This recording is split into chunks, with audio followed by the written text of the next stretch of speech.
warahmatullahi wabarakatuh. Nah, pada kesempatan kali ini saya akan membahas salah satu agribisnis pangan dan non-pangan mengenai garam. Selebihnya seperti apa? Yuk kita simak pada video kali ini. Check it out. Jadi di sini kita akan membahas mengenai garam di tengah pandemi COVID-19 ini.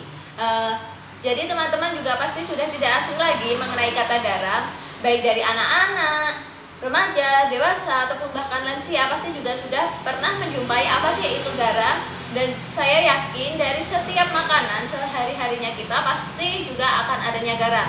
Jadi garam itu adalah butiran-butiran kristal yang mana diperoleh dari penguapan air laut yang telah diuapkan kepada sinar matahari.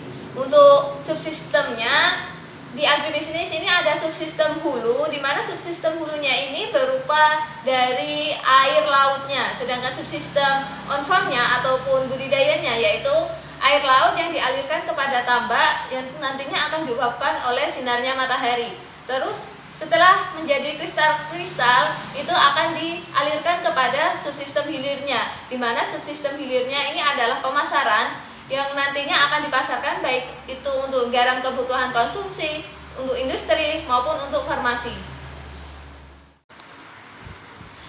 Untuk kondisi exitingnya sendiri itu sebenarnya garam itu memiliki ciri-ciri yang harus dipenuhi kriterianya. Walaupun di Indonesia ini dibilang dengan negara maritim, mulai dari Sabang sampai Merauke, namun juga di sini tidak semua laut itu bisa dijadikan sebagai ladang untuk garamnya.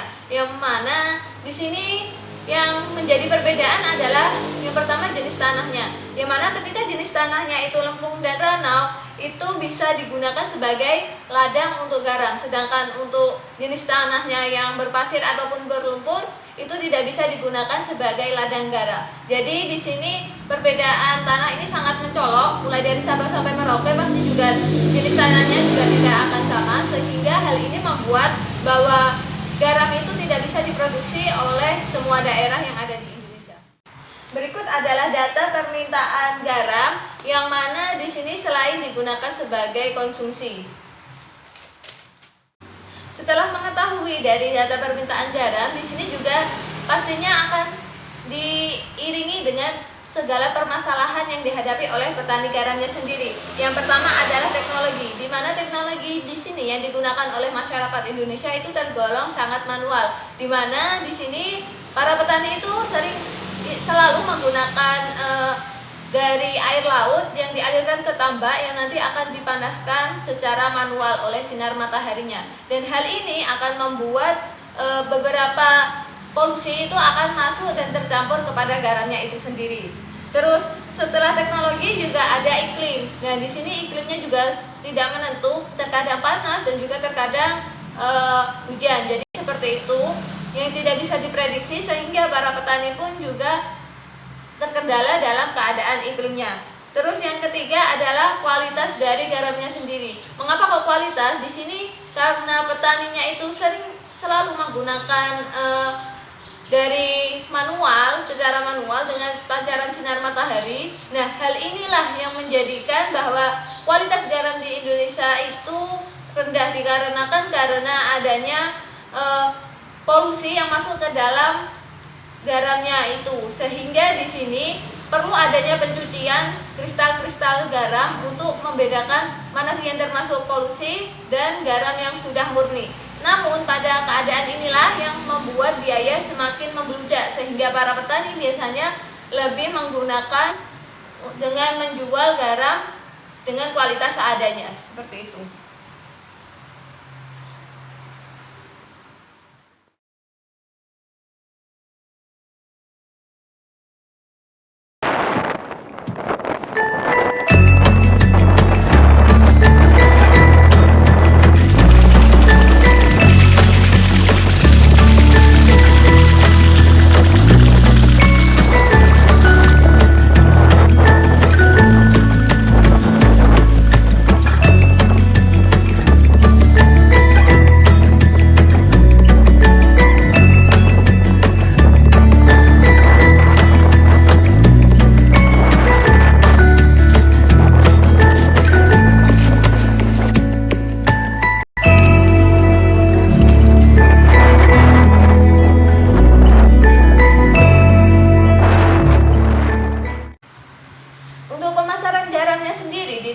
pandemi COVID-19 ini bahwa garam itu di sini pemasarannya masih stabil ya. Soalnya mengapa? Karena di sini kebanyakan garam juga selain digunakan untuk konsumsi juga digunakan untuk industri bahan baku dan juga digunakan sebagai farmasi. Sehingga di sini untuk kebutuhannya pun masih selalu ada permintaan dan kemungkinan harganya ini akan naik. Soalnya mengapa? Ketika Indonesia sudah tidak bisa memasok dari bahan baku dari garamnya, sehingga kita juga akan mengadakan impor. Nah, sementara ketika ada pandemi COVID-19 ini, impor juga biasanya akan dihentikan untuk mengurangi resiko penyebaran COVID-19. Untuk strateginya, hal ini merupakan sebuah peluang bagi petani garam lokal.